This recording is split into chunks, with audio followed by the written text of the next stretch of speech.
नमस्कार, स्वागत है आपका खास मुलाकात में। मैं हूं अभिषेक शुक्ल। खास मुलाकात में आज हमारे साथ एक ऐसी शख्सियत है जो छत्तीसगढ़ शासन में वरिष्ठतम मंत्री हैं। छत्तीसगढ़ की सुरक्षा की जिम्मेदारी भी उनके कंधे पे है। छत्तीसगढ़ की इमेज बदलने की जिम्मेदारी यानी पर्यटन का जिम्मा भी उनके कंधों पर है। और छत्तीसगढ़ की संस्कृति, धर्म की बात की जाए, उस धर्म की जिम्मेदारी भी उनके कंधों पर है। तो आप समझ सकते हैं कितने महत्वपूर्ण व्यक्ति हैं। मुलाकात करते हैं, हमारे साथ आज मौजूद हैं गृह, लोक निर्माण, धर्मस्व, पर्यटन मंत्री ताम्रध्वज साहू जी। सर, बहुत बहुत स्वागत है आपका। बहुत बहुत धन्यवाद आपको और स्वागत भी आपका। शुरुआत में करना चाहूँगा, आप गृह मंत्री हैं, आपका सियासी करियर काफ़ी एक्सपोजर भरा रहा है, लोग जानते हैं काफ़ी कुछ इस बारे में। लेकिन सियासत में आपकी एंट्री कैसे हुई वो बहुत ही, मुझे लगता है, विरले लोगों को पता होगा। क्या ऐसा इंसिडेंट हुआ या क्या आपके दिमाग में आया, आपको लगा कि वो पल जब आपने राजनीति में एंट्री लेने की सोची? पहली बात तो मैं आपसे बताना चाहूँगा कि राजनीति में एंट्री करने का मैंने कभी सोचा ही नहीं था। एक अपने शब्दों में जैसे कहें, गॉड गिफ्टेड कहते हैं, ईश्वरी देन। मेरा राजनीतिक सफ़र विशुद्ध रूप से ईश्वरी देन है और इसमें जनता का अपार स्नेह रहा है। तो मैं कभी टिकट मांगा नहीं हूँ। 98 में पहली बार जब मुझको टिकट मिली तो मेरा पैर फ्रैक्चर था, मैं घर में था और टिकट मांगने भी नहीं गया था।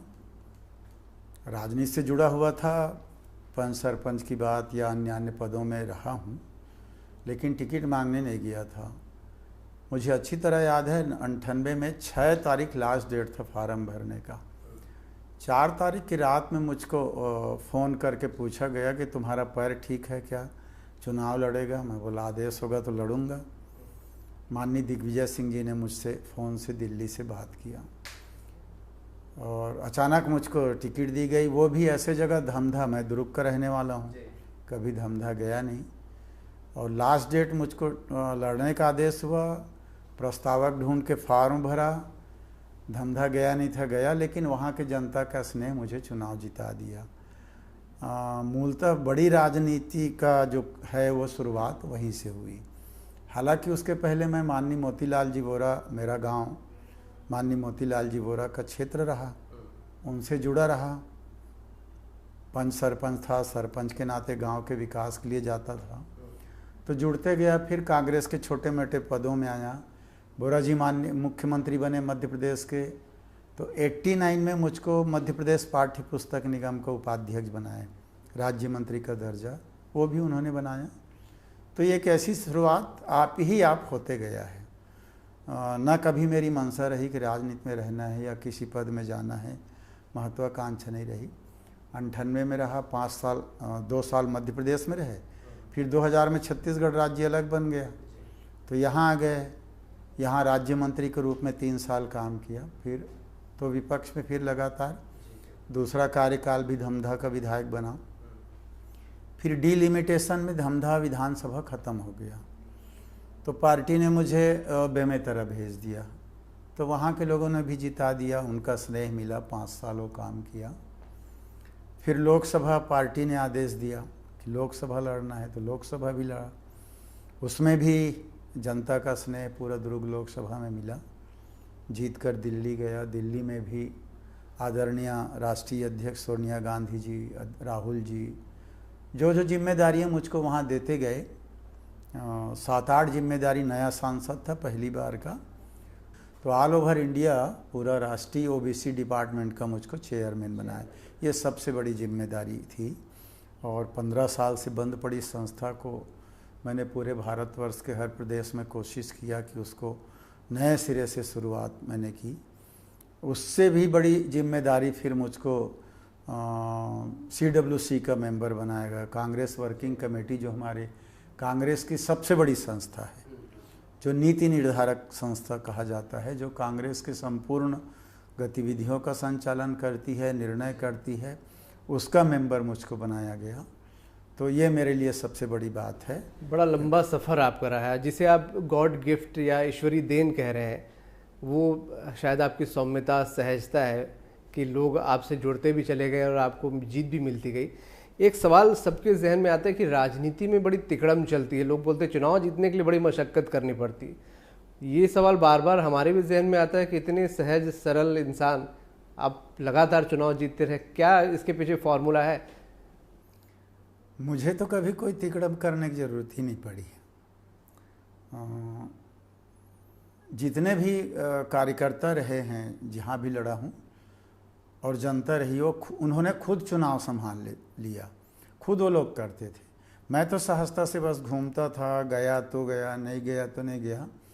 पर कई बार तो ऐसा हो गया कि क्षेत्र के लोग ही कहते थे कि वो नए जगह में जाओ, वो नया जुड़ा, इधर हम लोग देख लेंगे। तो मुझे कभी तिकड़म करने की या काटने जोड़ने की जुड़ने की इसकी ज़रूरत ही नहीं पड़ी। मुझे मेरी सबसे बड़ी पूंजी जो मैं मानता हूँ जनता का स्नेह है। पूरे प्रदेश में है जनता का स्नेह, खाली नहीं तो दुर्ग का रहने वाला आदमी नया धमधा में तो मैं प्रस्तावक खोज के फार्म भरा, बेमेतरा भी गया तो ऐसे ही था। अभी उस लहर में लोकसभा में अकेले गया। तो जनता का स्नेह मेरे साथ है, खूब आशीर्वाद मिलती है जनता से, बहुत स्नेह करते हैं। और मेरा अपना पता नहीं, जैसे अभी मैंने कहा गॉड गिफ्टेड, आपने भी कहा, 98 में जब मुझको पहली बार टिकट मिली और धमधा गया फार्म भरने के बाद, वो पहला सभा हुआ, तो कोई सोचा समझा कोई कागज़ में लिख के भाषण देना ऐसा नहीं था मेरे पास। भाषण देने खड़ा हुआ तो सामान्य तौर पर टिकट मिली है, चुनाव लड़ रहे हैं, तो लोग बोलेंगे, या मुझे बोलना चाहिए था कि आप लोग जिताइए, मैं ये काम करूँगा, वो काम करूँगा, ऐसा सब जवाब दिखाने का। पर ऐसा मेरे मुँह से नहीं निकला। इसे भी मैं गॉड गिफ्टेड मानता हूँ। मेरे मुँह से निकला कि भाई मैं आश्वासन नहीं दूंगा, कभी कोई घोषणा नहीं करूंगा, न मैं एक पैसा खाऊंगा, न मेरे नाम से कोई पैसा मांगे तो देना मत, और मैं कभी गलती करूंगा नहीं, और गलती अगर किया तो मैं गरीब आदमी भी पैर पकड़ के माफ़ी मांगूंगा। मैं राजनीतिक रिश्ता नहीं बनाता, पारिवारिक रिश्ता बनाता हूँ। ये मेरे पहले सेंटेंस थे उसमें, और मैं आज तक उसको निभा रहा हूँ। धमधा विधानसभा से हट भी गया हूँ, पर लोग मेरे पास आज भी उतना ही अपना परिवार मानते हैं और आते हैं। आपको देख के मतलब विश्वास किया जा सकता है कि राजनीति भी साफ सुथरी हो सकती है और साफ सुथरा आदमी भी तरक्की कर सकता है? मैं इस बात को बिल्कुल मानता हूँ, क्योंकि हम लोग सुना करते थे कि राजनीति काजल की कोठरी है, और जो राजनीति में है उसके ऊपर कुछ न कुछ दाग लगेगा। पर 15 साल विधायक, 5 साल सांसद, 20 साल और 2.5 साल ये 22.5 साल तो ये सक्रिय हुआ, और 89 से अगर लेंगे तो और बड़ा लंबा हो गया। कांग्रेस तो कांग्रेस, आम जनता, बीजेपी वाले भी मुझ पर अभी तक कोई ऐसा आरोप लगा नहीं पाए हैं, क्योंकि मैं हर चीज़ को खुला पृष्ठ रखता हूँ। कोई बात आती है तो मैं कहता हूँ भैया देखो, पीठ पीछे बात मत करो, मेरे सामने आके बोलो कि कहीं मेरी गलती है, या आप सुनो कि मैंने कहीं पैसा लिया है तो आप खुला तौर पर आ जाओ। और मैं मंच में FIR करने की ज़रूरत नहीं। एक चौक में मंच लगा देते हैं, आप एक माइक से आरोप लगाना, मैं दूसरे माइक से जवाब दूंगा। अधिकारी भी रहेंगे, मीडिया भी रहेगी। मैं गलती किया हूँ तो उसी चौक में 1000 आदमी के बीच में माफ़ी मांगूंगा। इसमें कौन सा शर्म का बात है? गलती करने के लिए मुझको बनाया नहीं गया। अगर गलती करूँगा तो मुझे माफ़ी मांगनी चाहिए। इतनी पारदर्शिता तो राजनीति में भी होनी चाहिए। बड़ी अच्छी बात है, बहुत अच्छी बात कही, और नई जनरेशन आपसे सीख भी लेगी। राजनीति में आप आए हैं और लंबा सफ़र भी है। राजनीतिक गुरु आपका कौन रहा है, किससे मार्गदर्शन लेते रहे? कि प्रारंभिक दौर में जैसा कि मैंने कहा कि बहुत गुरु के दृष्टिकोण से नहीं, पर माननीय मोतीलाल जी वोरा से मैं जुड़ा, और उनसे जुड़ने के बाद मैं दिग्विजय सिंह जी से जुड़ा, फिर विद्या भैया से भी। मैं इनकी गुट अलग भला रहा हो नेताओं का, लेकिन सभी ने मुझे एक मत से आशीर्वाद दिया हर बार, चाहे श्याम भैया हो, चाहे विद्या भैया हों, दिग्विजय सिंह जी हों, माननीय मोतीलाल जी वोरा हों, सभी नेताओं का भरपूर प्यार मुझको मिलते आया।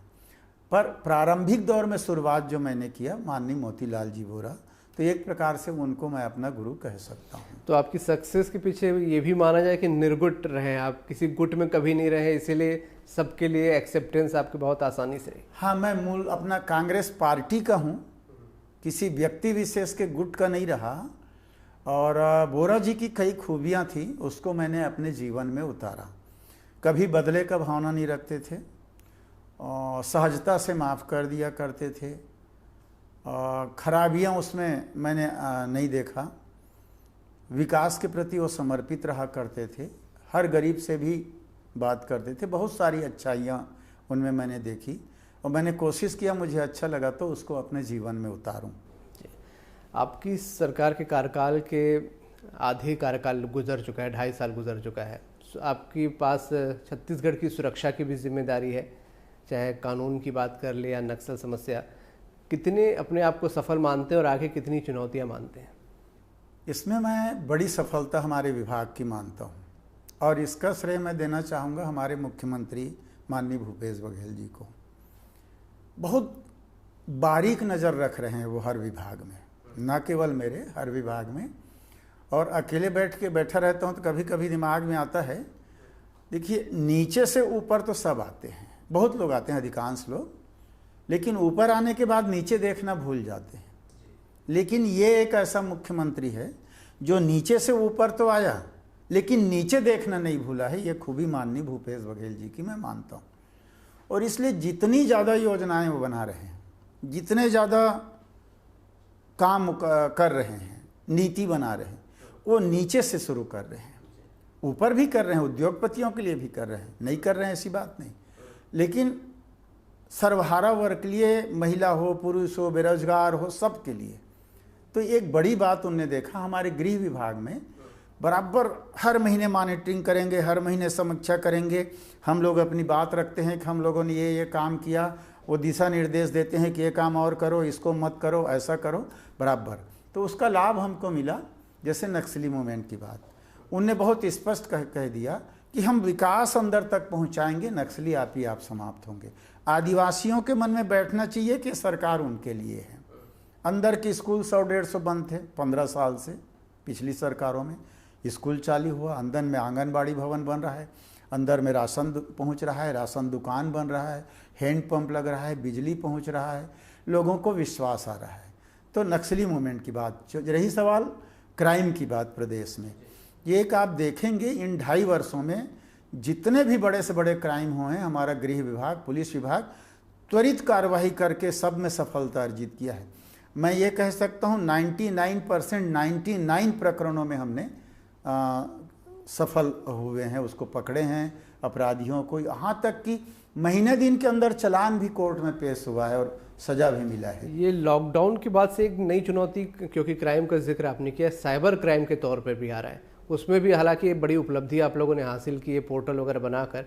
और क्या कुछ करना आपको चाहिए लगता है, क्योंकि वीआईपी से लेकर आम आदमी तक इसका शिकार हो रहा है?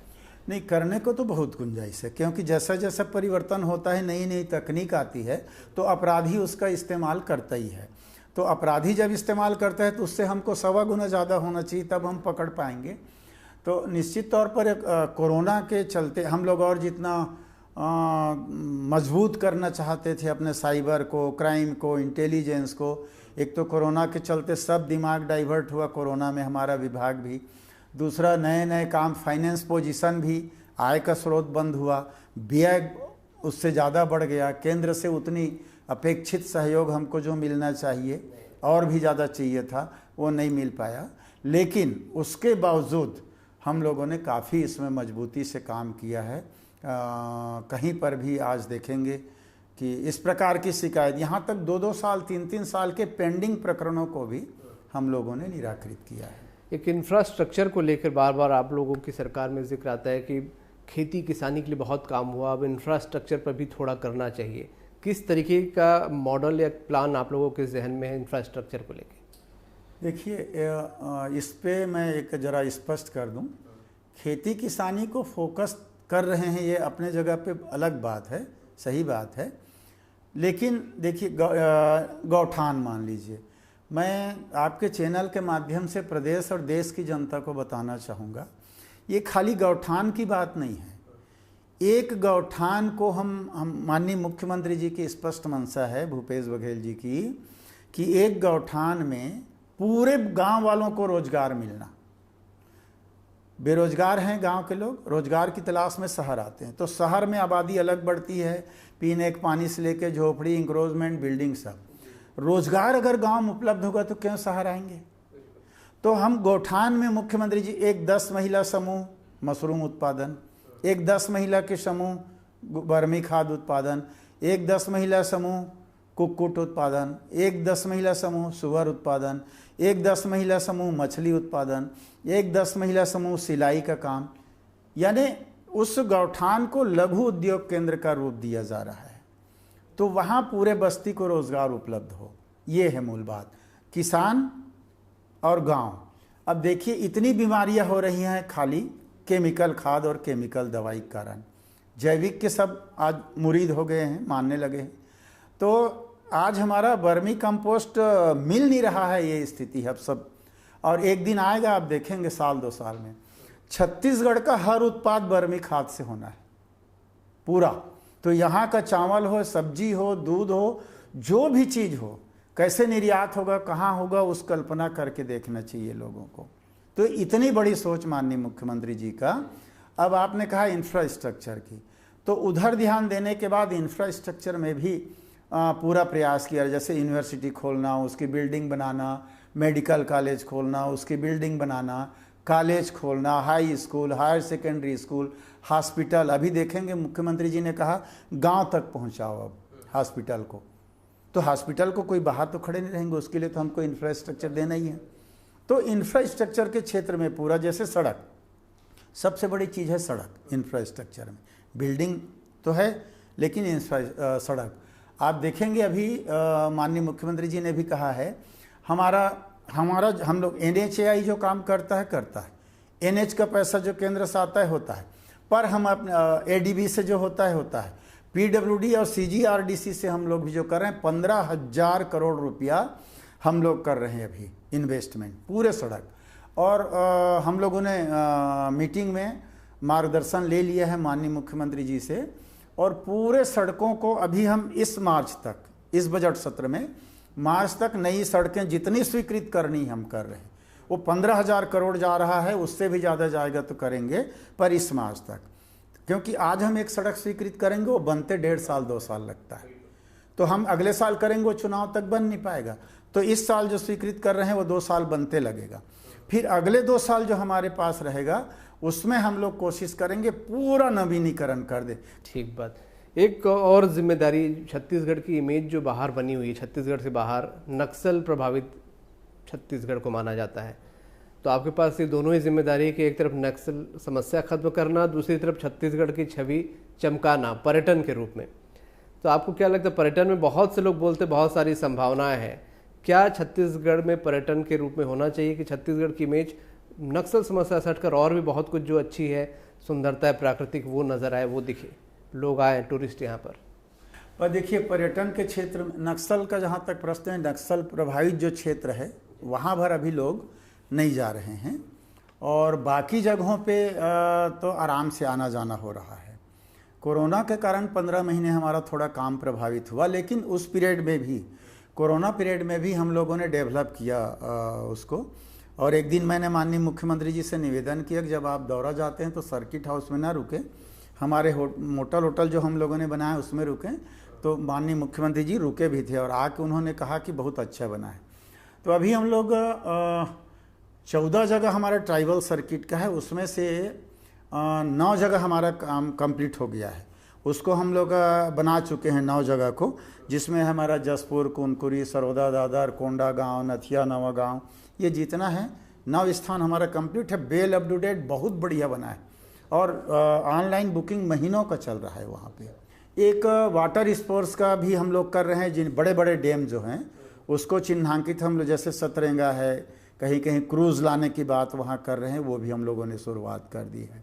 माड़म सिल्ली का बांध है, जहाँ जहाँ पानी 12 माह खूब रहता है और नेचर है चारों तरफ जंगल जैसा, तो वो भी कर रहे हैं। दूसरा अभी माननीय मुख्यमंत्री जी का एक बड़ा कॉन्सेप्ट राम वनगमन पथ, इसमें भगवान राम 50 जगह यहाँ आए, घूमे हैं, लेकिन उसमें 9 जगह को चिन्हांकित किया गया है, जहाँ जहाँ कुछ समय उन्होंने गुजारा ऐसे जगहों पे, और उसका निर्माण काम शुरू कर दिए हैं। लगभग वो 138 करोड़ का प्रोजेक्ट था, अभी नए सिरे से वो 180 करोड़ जा रहा है अभी वर्तमान में रिवाइज में। और वो प्रोजेक्ट है हमारा, जैसे सीतामढ़ी कोरिया से हम शुरू कर रहे हैं और सुकमा तक जा रहे हैं 9 स्थान। चंदखुरी में हमारा 90% काम पूरा हो गया, अभी बहुत जल्दी हम लोग 1-2 महीने के अंदर उसका बढ़िया लोकार्पण। रायपुर का सबसे नज़दीक अभी भी लोग देखने जाने लग गए हैं, तो उसको लेकिन हम लोग थोड़ा सा और बचा है जो काम जरा सा उसको करके।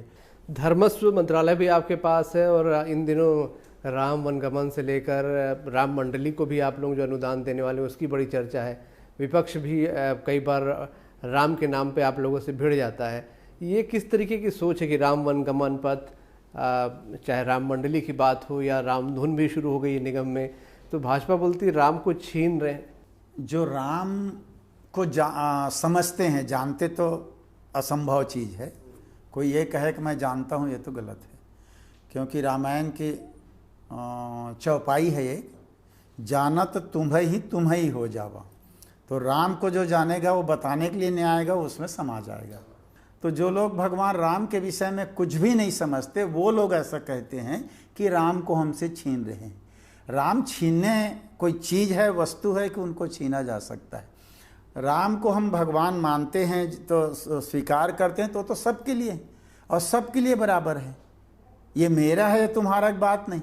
आज़ादी के संघर्ष के पहले राष्ट्रपिता महात्मा गांधी राम का भजन करवाते थे, तो उस समय तो बीजेपी थी नहीं, उस समय तो उनका जन्म नहीं हुआ था। और राष्ट्रपिता महात्मा गांधी हम लोग हमेशा उनका लगाते हैं, अब राष्ट्रपिता महात्मा गांधी की जगह वो लोग जाने शुरू किए हैं। तो भगवान राम को छीनने वाली बात नहीं है, राम एक अलग भगवान है, उनको छीनने की बात नहीं है। और राम मंडली, ये देखिए सबसे बड़ी चीज़ है संस्कार की शिक्षा। अब रामायण, कोई भी जाति धर्म संप्रदाय के लोग हों, सबसे बड़ी बात है संस्कार उसमें है कि नहीं। संस्कार है तो वो मनुष्य है, बहुत सीधी सी बात। बाकी आप कुछ भी पहन लो, कुछ भी लगा लो, कुछ भी बोल लो, ये अलग चीज़। तो राम मंडलियों को भी मजबूत करने का मतलब, अगर वो रामायण में रोज बैठ रहा है, गीता पढ़ रहा है, भागवत, गायत्री परिवार जो भी संस्था से जुड़ा है, कबीर से जुड़ा है, तो पढ़ रहा है, कर रहा है, तो कुछ तो आचरण में सुधार आएगा उसका, कुछ तो मनुष्यता आएगी उसमें। ये मूल बात है। बिल्कुल। और मैं इससे हटकर थोड़ा जानना चाहूँगा, आप वैसे तो व्यस्त समय रहते हैं, हमेशा बड़ी जिम्मेदारी, बहुत सारी जिम्मेदारी आपके पास है, लेकिन कभी जब आपको लगता है हाँ थोड़ा समय है, क्या करना पसंद करते हैं, क्या हॉबीज़ हैं आपकी? सुबह से उठता हूँ, मिलना जुलना चालू होता है काम में, या खेतीच करता था तो सुबह से उठ के खेत आया, खाना खाया, खेत, ऐसा। तो खाली समय नहीं मिलता। कभी अगर मिला इस प्रकार, जैसे लॉकडाउन हो गया ऐसा, तो मैं रामायण पढ़ता हूँ। और अभी लॉकडाउन पीरियड में तो मैं कभी भी खाली रहा तो रामायण सीरियल ही देखता हूँ। जब भी मुझको 1 दिन 2 दिन 3 दिन अगर खाली रहने का मौका मिला तो मैं रामायण सीरियल लगा के देखता हूँ। रामायण विशुद्ध रूप से अगर कहूँ तो रामायण मेरा जीवन है। मैं मंचों में भी कहता हूँ, मैं आज जो कुछ भी हूँ रामायण मंच की देन हूँ। रामायण की कुछ चौपाइयाँ अगर आप गुनगुना दें, दोहरा दें। रामायण की चौपाइयाँ जो भी पसंद हो। गुनगुनाने के लिए तो सैकड़ों चौपाइयाँ हैं, सबको कहा जा सकता है, पर रामायण की शुरुआत आप देखेंगे व से शुरू होकर व से बंद हुआ है। पढ़ने वाले लोग जरा खोल के देखेंगे। पहला है वर्णा नामर्थ संघा नाम रसा नाम छंद सामपि मंगला नाम च कर्तारव वंदे वाणी विनायक हो, व से शुरू हुआ है। और आखिरी देखेंगे उत्तरकांड का तो मानवा शब्द से व शब्द से समाप्त हुआ है। ये अनहोनी चीज़ है, माने सृष्टि गोल, पृथ्वी एक, सृष्टि का मालिक एक, दोनों चीज। बड़े भाग्य मानुष तन पावा, सुर दुर्लभ सदग्रंथ ही गावा, साधन धाम मोक्ष कर द्वारा, पाई निजे परलोक संवारा। बड़े सौभाग्य से मानव योनि मिला है। देवता तरसते हैं इस योनि के लिए, क्योंकि देव लोग सुख पाता है लेकिन मोक्ष नहीं पाता। लेकिन मानव योनि एक ऐसा है कि यहाँ आप साधना करोगे तो जन्म मरण के चक्र से मुक्त हो जाओगे, मोक्ष गति पाओगे। ये बड़ी विशेषता मानव योनि की है। तो इसीलिए इस मानव शरीर को सबसे बड़ा माना गया है। और कैसे होगा, तो उसके लिए एक चौपाई, कर्म प्रधान विश्व रचि राखा, जो जस करई सो तस फल चाखा। ये सबसे बड़ी मूल चीज है, कर्म प्रधान है वो। उसके बाद मैं पूर्व जन्म में क्या किया था, इस जन्म में क्या हुआ, पाप क्या किया, भगवान ऐसा कर रहा है, कुछ नहीं। आप जैसा कर्म करोगे उसका परिणाम आएगा। बिल्कुल। तो बहुत बहुत शुक्रिया आपका हमसे मुलाकात करने के लिए, बातचीत करने के लिए। और ये बात मुझे आज भी समझ में आई और हमारे ज़रिए बहुतों को समझ में आएगी कि धर्मस्व मंत्रालय आपके पास क्यों, क्योंकि काफ़ी जानकारी आपके पास रामायण की है और आप सिर्फ जानते या मानते नहीं बल्कि उसको अपनाए हैं उन्होंने अपने जीवन में। ये बहुत अहम चीज़ है। तो ख़ास मुलाकात में आज इतना ही। अगली बार मुलाकात फिर किसी और शख्सियत के साथ होगी। तब तक दीजिए इजाज़त।